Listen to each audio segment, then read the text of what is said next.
டோரோ இறங்கி வருகிறாள். புஜ்ஜி உணவுப் பொருட்களை பின்னில் கொட்டி கொண்டிருக்கிறாள். அதை பார்த்து டோரோ திட்டுகிறாள். உணவுக் கழிவுகளை மொத்தமாக இப்படி குப்பையில் கொட்டக்கூடாது, இதற்கு வேறு வழி உள்ளது என டோரோ சொல்கிறாள். மேப் கூறியது, இதற்கு சிறந்த வழி என்னிடம் உள்ளது. முதலில் உணவுக் கழிவுகளை பிரிக்க வேண்டும்.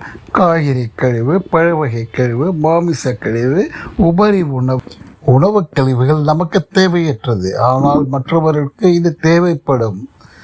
காய்கறி கழிவுகளை ஆடு மாடுகள் உண்ண உதவும் சொல்லியது. இதுபோல் மாமிச கழிவுகளை நாய் பூனைகளுக்கு உண்ண உதவும். அதுபோல் உபரி உணவுகளை நாம் காகம், குருவி, அணில், மற்ற பறவைகள், எறும்புகளுக்கு உண்ண உதவ வேண்டும். டோரோ மற்றும் புஜ்ஜி இணைந்து உறுதியாக கூறியது, மேப் கூறிய வழியில் குப்பையை குறைக்கப் போகிறோம். அதுபோல் நாமும் அந்த வழியே குறைப்போம் குப்பையை.